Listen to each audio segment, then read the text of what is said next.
Hello friends, ಎಲ್ಲರಿಗೂ ಸಹ ನಾಡಹಬ್ಬ ದಸರಾ ಮತ್ತು ಆಯುಧ ಪೂಜೆಯ ಶುಭಾಶಯಗಳು. Welcome to our channel. ಇವತ್ತು ನಾನು ನಮ್ಮ ಮನೆಯಲ್ಲಿ ಯಾವ ರೀತಿ ಹಬ್ಬನ ಆಚರಿಸಿದ್ವಿ ಅನ್ನೋದನ್ನು ಸಿಂಪಲ್ಲಾಗಿ ಆಚರಿಸಿದ್ವಿ. ಆ ವಿಡಿಯೋನ ತೋರಿಸ್ತಾ ಇದ್ದೀನಿ. ನೋಡ್ತಾ ಇದ್ದೀರಲ್ಲ, ನಮ್ಮತ್ತೆ ಎಲ್ಲದನ್ನು ಕೂಡ ನೀಟಾಗಿ ಕ್ಲೀನ್ ಮಾಡಿ ಎಲ್ಲ ಜೋಡಿಸಿ ಇಟ್ಬಿಟ್ಟಿದ್ದಾರೆ ದೇವ್ರಿಗೆ. ಇನ್ನು ಪೂಜೆ ಮಾಡೋದಷ್ಟೇ ಬಾಕಿ ಇದೆ. ಅವ್ರು ಪೂಜೆ ಮಾಡ್ತಾರೆ, ಅಷ್ಟರಲ್ಲಿ ನಾನು ಬ್ರೇಕ್ಫಾಸ್ಟ್ ಮಾಡೋಣ ಅಂತೇಳ್ಬಿಟ್ಟು ಈಗ ಬ್ರೇಕ್ಫಾಸ್ಟ್ ಮಾಡ್ತಾಯಿದ್ದೀನಿ. ಸುಮಾರು 8:30 9 ಗಂಟೆ ಆಗ್ತಾ ಬಂತು. ಈಗ ನಾನು ಇವತ್ತು ಮಾಡ್ತಿರೋದು ವೆಜ್ ಕುರ್ಮಾಗೋಸ್ಕರ ಈಗ ನಾನು ಒಂದು ಜಾರನ್ನ ಇಟ್ಕೊಂಡಿದ್ದೀನಿ. ಆ ಜಾರಲ್ಲಿ ಶುಂಠಿ ಹಾಕ್ಕೊಂಡಿದ್ದೀನಿ, 1.5 ಇಂಚಷ್ಟು ಶುಂಠಿ ಹಾಕ್ಕೊಂಡಿದ್ದೀನಿ. ತೆಂಗಿನಕಾಯಿನ ಒಂದು ಅರ್ಧ ಕಪ್ಪಷ್ಟು ಮಾತ್ರ ಹಾಕ್ತಾಯಿದ್ದೀನಿ, ಜಾಸ್ತಿ ಹಾಕ್ತಾಯಿಲ್ಲ. ನೀವು ಬೇಕಿದ್ದರೆ ತೆಂಗಿನಕಾಯಿ ಇಷ್ಟ ಗ್ರೇವಿ ಇನ್ನೂ ಸ್ವಲ್ಪ ತಿಕ್ಕಾಗಬೇಕು ಅಂದರೆ ಇನ್ನೂ ಸ್ವಲ್ಪ ತೆಂಗಿನಕಾಯಿ ಕೂಡ ಸೇರಿಸ್ಕೋಬೋದು. ಹಾಗೆ ನಾನೀಗ ಒಂದು 2 ಈರುಳ್ಳಿ ತೊಗೊಂಡಿದ್ದೀನಿ. ಚಿಕ್ಕ ಸೈಜ್ ಅಂದರೆ ತುಂಬ ದೊಡ್ಡ ಸೈಜ್ ಅಲ್ಲ, ದೊಡ್ಡ ಸೈಜ್ ಆದರೆ ಒಂದು ಹಾಕ್ಕೊಂಡ್ರೆ ಸಾಕಾಗುತ್ತೆ. ಇವತ್ತು ನಾನು ಒಂದು ಅರ್ಧ ಕೆಜಿಯಷ್ಟು ವೆಜಿಟೇಬಲ್ಸ್ನ ಕಟ್ ಮಾಡ್ಕೊಂಡಿದ್ದೀನಿ. ಈಗ ನಾನಿಲ್ಲಿ 1.5 ಬೆಳ್ಳುಳ್ಳಿ ಹಾಕ್ಕೊಂಡಿದ್ದೀನಿ. ಹಾಗೆ ಒಂದು 7 ಹಸಿರು ಮೆಣಸಿಕಾಯಿ ಹಾಕ್ಕೊತಾ ಇದ್ದೀನಿ. ನೀವು ಬರೀ ಹಸಿರು ಮೆಣಸಿಕಾಯಿ ಹಾಕ್ಕೊಂಡೇ ಮಾಡ್ತೀನಿ ಅನ್ನೋದಾದರೆ ಇನ್ನೂ ಜಾಸ್ತಿ ಹಸಿರು ಮೆಣಸಿಕಾಯಿನ ಖಾರಕ್ಕೆ ತಕ್ಕಾಗಿ ಹಾಕ್ಕೋಬೋದು. ನಾನಿಲ್ಲಿ ಒಂದು 7 ಹಸಿರು ಮೆಣಸಿಕಾಯಿ ಹಾಗೆ 3 ಟೊಮೆಟೊ ಹಾಕಿದ್ದೀನಿ. ಹಾಗೆ 1 ಇಂಚಷ್ಟು ಚಕ್ಕೆ, ಹಾಗೆ ಒಂದು 4 ಲವಂಗ ಅಷ್ಟನ್ನು ಹಾಕ್ಕೊಂಡಿದ್ದೀನಿ. ತುಂಬ ಹೆವಿ ಮಸಾಲ ಬೇಕು ಟೇಸ್ಟ್ಗೆ ಅನಿಸಿದ್ರೆ ನೀವು ಇನ್ನೊಂದು ಸ್ವಲ್ಪ ಬೇಕಿದ್ರೆ ಸೇರಿಸ್ಬೋದು. ಈಗ ನಾನು ಒಂದು ಅಗಲವಾಗಿರೋ ಒಂದು ಬಾಣಲೆ ಇಟ್ಕೊಂಡು ಅದಕ್ಕೆ ಒಂದು 2 ರಿಂದ 3 ಟೇಬಲ್ ಸ್ಪೂನಷ್ಟು ಆಯಿಲ್ನ ಹಾಕ್ಕೊಂಡಿದ್ದೀನಿ. ಸೊ ಆಯಿಲ್ ಹಾಕ್ಕೊಂಡು ಸಾಸಿವೆ ಹಾಕ್ಕೊತಾ ಇದ್ದೀನಿ. ನೀವು ಬೇಕಿದ್ದರೆ ಸಾಸಿವೆ ಕರಿಬೇವು ಆಪ್ಷನಲ್ಲು, ನೀವು ಬೇಡ ಅನಿಸಿದರೆ ನೀವು ಇದಕ್ಕೆ ಪಲಾವ್ ಎಲೆ ಅಥವಾ ಮರಾಠಿ ಮೊಗ್ಗು ಈ ಥರ ಬೇಕಿದ್ದರೆ ಸೇರಿಸ್ಕೊಬೋದು. ನಾನಿವತ್ತು ಸಾಸಿವೆ ಮತ್ತು ಕರಿಬೇವೆಲ್ಲ ಹಾಕಿ ಸಿಂಪಲ್ಲಾಗಿ ಮಾಡಿ ತೋರಿಸ್ತಾ ಇದ್ದೀನಿ. ಈಗ ನಾನು ಕರಿಬೇವು ಹಾಕಿದ್ದೀನಿ ಮತ್ತು ಈರುಳ್ಳಿ ಹಾಕಿದ್ದೀನಿ. ಒಂದು ಈರುಳ್ಳಿನ ಈ ರೀತಿ ಸಣ್ಣದಾಗಿ ಒಗ್ಗರಣೆಗೋಸ್ಕರ ಕಟ್ ಮಾಡಿ ಇಟ್ಕೊಂಡಿದ್ದೆ, ಅದನ್ನು ಕೂಡ ಸೇರಿಸ್ತಾ ಇದ್ದೀನಿ. ಈ ವೆಜ್ ಕುರ್ಮಾ ಇವತ್ತು ನಾನು ಮಾಡ್ತಿರೋ ಕಾಂಬಿನೇಷನ್ ದೋಸೆಗೆ ಪೂರಿಗೆ ಚೆನ್ನಾಗಿರುತ್ತೆ, ಚಪಾತಿಗೆ ಚೆನ್ನಾಗಿರುತ್ತೆ, ರೊಟ್ಟಿಗೂ ಚೆನ್ನಾಗಿರುತ್ತೆ, ದೋಸೆಗೂ ಚೆನ್ನಾಗಿರುತ್ತೆ. ಸೊ ದೋಸೆಗೆ ಮಾಡಿ ತೋರಿಸ್ತಾ ಇದ್ದೀನಿ. ಈಗ ನೋಡಿ, ಈ ರೀತಿ ಕ್ಯಾರೆಟು, ಬೀನ್ಸು, ಬಟಾಣಿ, ಆಲೂಗೆಡ್ಡೆ 4 ತೊಗೊಂಡಿದ್ದೀನಿ. ನೀವು ಬೇಕಿದ್ರೆ ಇದಕ್ಕೆ ಕಾಲಿಫ್ಲವರ್ ಬೇಕಾದ್ರೆ ಸೇರಿಸ್ಕೋಬೋದು ಅಥವಾ ನವಿಲುಕೋಸು ಸೇರಿಸ್ಕೋಬೋದು. ಏನು ಬೇಕಾದರೂ ತರಕಾರಿ ಹಾಕ್ಕೊಂಡು ಮಾಡ್ಕೋಬೋದು. ಸಣ್ಣದಾಗಿ ಈ ರೀತಿಯಾಗಿ ಕಟ್ ಮಾಡಿಕೊಂಡು ಚೆನ್ನಾಗಿ ಈಗ ನಾನು ತೊಳೆದ್ಬಿಟ್ಟು ಅದನ್ನು ಹಾಕಿ ನೀಟಾಗಿ ಮಿಕ್ಸ್ ಮಾಡ್ತಾಯಿದ್ದೀನಿ. ಇದನ್ನು ಒಗ್ಗರಣೆಯಲ್ಲಿ ಸ್ವಲ್ಪ ಬೇಯಿಸ್ಕೋಬೇಕು. ವೆಜ್ ಕುರ್ಮಾ ಮಾಡಬೇಕಾದ್ರೆ ತುಂಬ ತರಕಾರಿ ಬೆಂದಿರಬೇಕು ಅನ್ನೋದು ಏನಿಲ್ಲ, ಸ್ವಲ್ಪ ಒಂದು 3/4 ಭಾಗ ಬೆಂದಿದ್ರೆ ಸಾಕು. ನಾನಿವತ್ತು ಒಂದು 3/4 ಭಾಗ ಬೇಯಿಸ್ಬಿಟ್ಟು ಮಾತ್ರ ತರಕಾರಿನ ಮಾಡ್ತಾಯಿರೋದು. ತುಂಬ ಟೇಸ್ಟಿಯಾಗಿರುತ್ತೆ ಈ ವೆಜ್ ಕುರ್ಮಾ. ಅದರಲ್ಲೂ ಇವತ್ತು ದೋಸೆಗೆ ಮಾಡ್ತಾಯಿದ್ದೀನಿ. ದೋಸೆಗೂ ಸಹ ತುಂಬ ಚೆನ್ನಾಗಿರುತ್ತೆ, ಚಪಾತಿಗೆ, ಪೂರಿಗಂತೂ ಆಸಮಾಗಿರುತ್ತೆ. ಪರೋಟ ಜೊತೆ ಬೇಕಿದ್ದರೂ ತಿನ್ಕೋಬೋದು. ಸ್ವಲ್ಪ ಗ್ರೇವಿ ಥರ ಮಾಡ್ತಾಯಿದ್ದೀನಿ. ಈಗ ನೋಡಿ, ನೀಟಾಗಿ ರೀತಿ ಒಗ್ಗರಣೆಯಲ್ಲಿ ಸ್ವಲ್ಪ ಹೊತ್ತು ಬೇಯಿಸಿ ಆದಮೇಲೆ ಫ್ರೈ ಮಾಡಾದಮೇಲೆ ಈಗ ನಾನು 1 ಟೇಬಲ್ ಸ್ಪೂನಷ್ಟು ಕಲ್ಲುಪ್ಪನ್ನ ನಾನು ರುಚಿಗೆ ತಕ್ಕಾಗಿ ಈಗಲೇ ಸೇರಿಸ್ತಾ ಇದ್ದೀನಿ. ಕಲ್ಲುಪ್ಪು ಸೇರಿಸಿ ಆದಮೇಲೆ ಈ ರೀತಿ ಚೆನ್ನಾಗಿ ಮಿಕ್ಸ್ ಕೊಡ್ತಾಯಿದ್ದೀನಿ. ಮಿಕ್ಸ್ ಕೊಟ್ಟಾದಮೇಲೆ ಏನು ರುಬ್ಬಿಟ್ಕೊಂಡಿದ್ದೆ ನೋಡಿ ಮಸಾಲೆ, ಅದನ್ನು ಹಾಕ್ತಾಯಿದ್ದೀನಿ. ಸೊ ರುಬ್ಬಿ ಇನ್ನೂ ನೀವು ಮಸಾಲೆ ಬೇಕಿದ್ದರೆ ಎಕ್ಸ್ಟ್ರಾ ಹಾಕ್ಕೊಳ್ಳಿ, ತರಕಾರಿ ಬೇಕಿದ್ದರೆ ಇನ್ನೂ ಎಕ್ಸ್ಟ್ರಾ ಹಾಕ್ಕೊಂಡು ಜಾಸ್ತಿ ಬೇಕಾದರೆ ಮಾಡ್ಕೋಬೋದು. ಇವತ್ತು ನಾನೊಂದು ಅರ್ಧ ಕೆಜಿ ತರಕಾರಿಗೆ ಎಷ್ಟು ಮಾಡ್ಕೋಬೋದು ಅಷ್ಟನ್ನು ಮಾತ್ರ ತೋರಿಸ್ತಾ ಇದ್ದೀನಿ. ಹಾಕ್ಬಿಟ್ಟು ಈ ರೀತಿ ಚೆನ್ನಾಗಿ ಈಗ ಫ್ರೈ ಮಾಡ್ಕೊತಾ ಇದ್ದೀನಿ. ನಾನಿವತ್ತು ಮಾಡ್ತಾ ಇರುವಂಥ ವೆಜ್ ಕುರ್ಮಾಗೆ ಮುಂಚೆನೇ ಮಸಾಲ ಪದಾರ್ಥಗಳನ್ನ ಯಾವುದನ್ನು ಫ್ರೈ ಮಾಡ್ಕೊಂಡಿಲ್ಲ.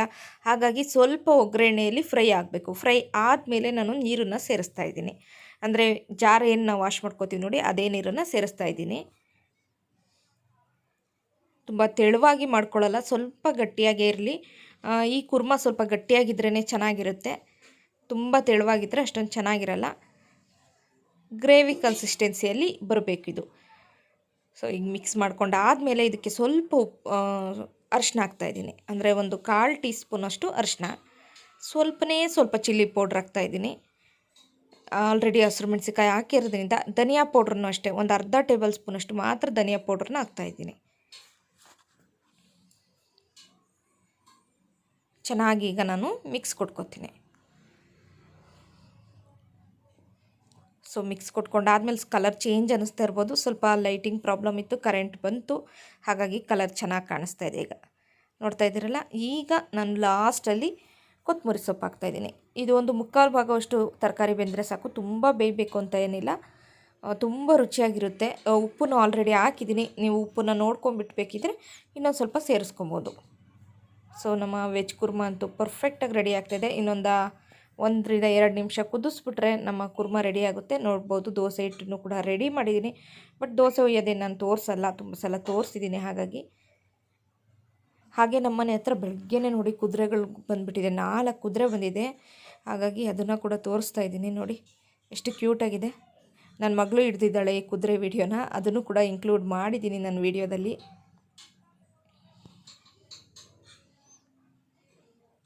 ಹಾಗೆ ಅತ್ತೆ ದೇವಸ್ಥಾನಕ್ಕೆ ಅವರು ಕೆಲ್ಸಕ್ಕೆ ಹೋಗ್ತಾರಲ್ಲ, ಅಲ್ಲಿ ಹೋಗಿ ಬಂದರು ಕಾಫಿ ಕ್ಯೂರಿಂಗಲ್ಲಿ. ಅಲ್ಲಿ ನಮ್ಮ ಅತ್ತೆಗೆ ಈ ಗಿಫ್ಟನ್ನು ಕೊಟ್ಟಿದ್ದಾರೆ. ಸೊ ಚೆನ್ನಾಗಿದೆಯಾ ಗಿಫ್ಟು ಅಂತ ನನ್ನ ಕಮೆಂಟ್ಸಲ್ಲಿ ತಿಳಿಸಿ. ಗ್ಲಾಸ್ ಅಂತೂ ತುಂಬ ವೆಯ್ಟಾಗಿ ಚೆನ್ನಾಗಿದೆ. ಇದ್ರ ರೇಟ್ ಬಂದ್ಬಿಟ್ಟು 325 ರುಪೀಸ್ ಅಷ್ಟು ಕೊಟ್ಟಿದ್ದಾರೆ. ಹಾಗೆ ಬೋನಸ್ ಕೂಡ ಕೊಟ್ಟಿದ್ದಾರೆ. ದಸರಾದಲ್ಲಿ ಇದೊಂದು ತುಂಬ ಖುಷಿ ಕೊಡೋ ವಿಷಯ. ಸೊ ಯಾವುದೇ ಗಾರ್ಮೆಂಟ್ಸಲ್ಲಿ ಎಲ್ಲ ಕಂಪ್ನಿಯಲ್ಲಿ ಕೆಲಸ ಮಾಡೋರಿಗೆ ಈ ರೀತಿ ಒಂದು ಗಿಫ್ಟು, ಒಂದಷ್ಟು ಬೋನಸ್ ಅಂತ ಕೊಟ್ಟರೆ ತುಂಬ ಹ್ಯಾಪಿಯಾಗಿರ್ತಾರೆ. ಆ ವಿಡಿಯೋನ ಅದಕ್ಕೆ ನಾನು ಇದನ್ನು ಶೇರ್ ಮಾಡ್ತಾಯಿದ್ದೀನಿ. ನಮ್ಮ ಅತ್ತೆಗೂ ತುಂಬ ಖುಷಿಯಾಯಿತು, ಈ ಸಲ ಈ ಥರ ಗಿಫ್ಟ್ ಎಲ್ಲ ತೊಗೊಂಡ್ರಲ್ಲ ಅಂತೇಳ್ಬಿಟ್ಟು. ಗ್ಲಾಸು ಕೂಡ ವೆಯ್ಟಾಗಿ ತುಂಬ ಚೆನ್ನಾಗಿತ್ತು ಕ್ವಾಲಿಟಿ. ನನಗಂತೂ ತುಂಬ ಇಷ್ಟ ಆಯಿತು. ಹಾಗಾಗಿ ನಿಮ್ಮ ಜೊತೆ ಕೂಡ ಅದನ್ನು ಶೇರ್ ಮಾಡ್ತಾಯಿದ್ದೀನಿ. ಈ ಸಲ ಕರೋನಾ ಬಂದಿದ್ದರಿಂದ ಯಾರಿಗೂ ಸರಿಯಾಗಿ ಬೋನಸ್ಗಳು ಸಿಗ್ತಾ ಇಲ್ಲ, ಹಾಗೆಯೇ ಗಿಫ್ಟ್ಗಳು ಸಿಗ್ತಾಯಿಲ್ಲ. ಪ್ರತಿ ವರ್ಷ ದಸರಾಗಳಲ್ಲಿ ಎಲ್ರಿಗೂ ಸ್ವೀಟ್ಸು ಗಿಫ್ಟ್ಸು ಅಂತ ಸಿಗೋದು. ಹಾಗೆ ನಮ್ಮ ಅತ್ತೆಗೂ ಕೂಡ ಸ್ವೀಟ್ ಎಲ್ಲ ಕೊಟ್ಟು ಕಳಿಸಿದ್ರು, ಅದನ್ನು ಕೂಡ ನಾವು ಟೇಸ್ಟ್ ಮಾಡ್ತಾಯಿದ್ದೀವಿ. ತುಂಬ ಟೇಸ್ಟಿಯಾಗಿ ಚೆನ್ನಾಗಿತ್ತು ಕೇಕ್ ಆಫ್ ದಿ ಬೇಕಲ್ಲಿ. ಹಾಗೆ ಅಲ್ಲೆಲ್ಲ ಆದಮೇಲೆ ಈಗ ದೇವಸ್ಥಾನದಲ್ಲೂ ಕೂಡ ಪೂಜೆ ಆಗಿದೆ, ಪೂಜೆ ಕೂಡ ಮಾಡಿದ್ದೀವಿ. ನೋಡ್ಬೋದು, ಸಿಂಪಲ್ಲಾಗಿ ಪೂಜೆ ಮಾಡಿದ್ದೀವಿ ಇನ್ನು ಬೆಳಗ್ಗೆನೆ.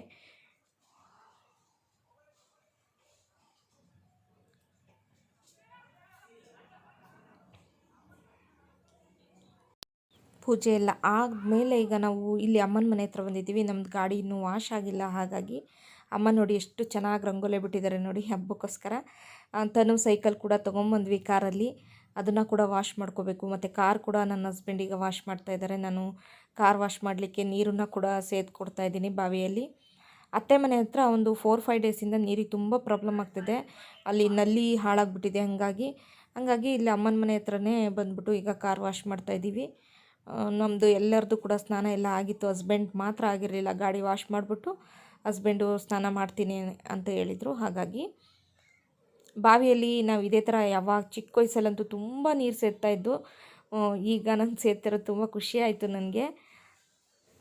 ನನ್ನ ಹಸ್ಬೆಂಡು ಡೈಲಿ ಒಂದು 20 ಕೊಡ ಸೇದ್ಬಿಡು ನೀರನ್ನ, ಫುಲ್ಲು ವೆಯ್ಟ್ ಲಾಸ್ ಆಗ್ತೀಯ ಅಂತ ನನಗೆ ತಮಾಷೆ ಮಾಡ್ತಾಯಿದ್ರು. ಹಾಗೆ ನನ್ನ ಹಸ್ಬೆಂಡ್ ಕಾರ್ ಕೂಡ ವಾಶ್ ಮಾಡ್ತಾಯಿದ್ದಾರೆ ನೋಡಿ. ಈ ರೋಡಲ್ಲಿ ನಮ್ಮಮ್ಮ ಈ ಕಲರ್ ರಂಗೋಲಿ ಹಾಕಿದ್ದಾರೆ, ಚೆನ್ನಾಗಿ ಕಾಣ್ತಾಯಿದೆ. ಮಗಳಿಗೆ ಎಷ್ಟೊತ್ತಿಗೆ ಸೈಕಲ್ನ ಕ್ಲೀನ್ ಮಾಡ್ಕೊಂಡು ಎಷ್ಟೊತ್ತಿಗೆ ಪೂಜೆ ಮಾಡ್ತೀವೋ ಅನ್ನೋ ಥರ ಆಗ್ಬಿಟ್ಟಿದೆ. ಹಾಗಾಗಿ ತುಂಬ ಎಕ್ಸೈಟಾಗಿ ಸೈಕಲ್ ಕೂಡ ತೊಳ್ಕೊಳಕ್ಕೆ ಬಂದಿದ್ದಾಳೆ. ತನ್ನದು ಡ್ರೆಸ್, ಇದು ಹಳೆ ಡ್ರೆಸ್ಸೇ, ಅಂದರೆ ಲಾಸ್ಟ್ ಇಯರ್ ಯುಗಾದಿದು, ಜಾಸ್ತಿ ಹಾಕ್ಕೊಂಡಿಲ್ಲ. ಡ್ರೆಸ್ ಹೇಗಿದೆ ಅಂತ ಕಮೆಂಟ್ಸಲ್ಲಿ ತಿಳಿಸಿ. ಇದನ್ನು ನೋಡಿರ್ತೀರ ತುಂಬ ಸಲ. ಇದೇ ಡ್ರೆಸ್ಸನ್ನು ಹಾಕಿದ್ದೀನಿ. ಹಾಗೆ ಅಮ್ಮಂದು ಸಿಂಪಲ್ ರಂಗೋಲಿನ ಮತ್ತೊಮ್ಮೆ ತೋರಿಸ್ತಾ ಇದ್ದೀನಿ. ಫುಲ್ಲು ಹೂವು ಎಲ್ಲ ಕಂಪ್ಲೀಟಾಗಿ ಖಾಲಿಯಾಗಿದೆ ಅಮ್ಮ ಮನೆ ಹತ್ರ.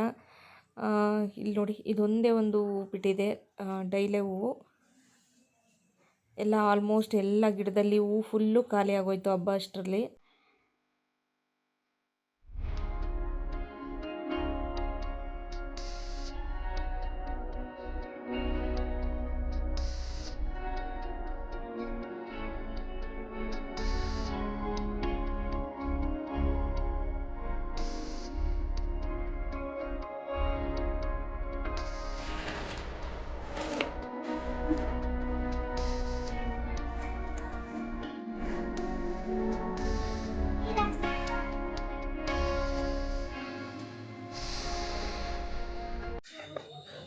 ಫ್ರೆಂಡ್ಸ್, ಹಾಗೆಯೇ ಈಗ ನೋಡ್ತಾ ಇದ್ದೀರಲ್ಲ, ನೀರು ಕೂಡ ತುಂಬ ಹತ್ರದಲ್ಲಿದೆ, ಭೂಮಿ ಮಟ್ಟಕ್ಕಿದೆ.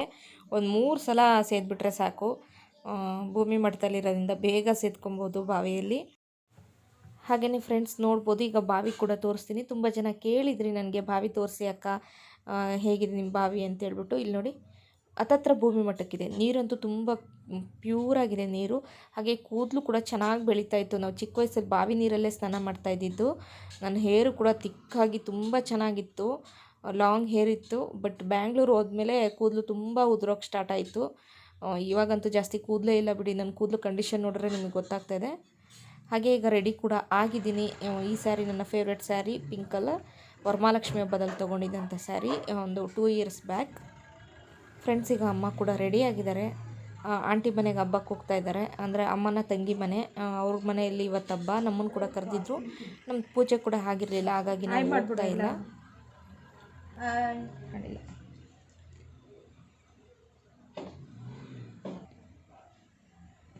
ಎಲ್ಲರಿಗೂ ದಸರಾ ಆಯುಧ ಪೂಜೆಯ ಶುಭಾಶಯಗಳು ಹೇಳಿ. ಎಲ್ಲರಿಗೂ ದಸರಾ ಆಯುಧ ಪೂಜೆ ಶುಭಾಶಯಗಳು. ಎಲ್ಲರಿಗೂ ದಸರಾ ಮತ್ತು ಆಯುಧ ಪೂಜೆಯ ಶುಭಾಶಯಗಳು.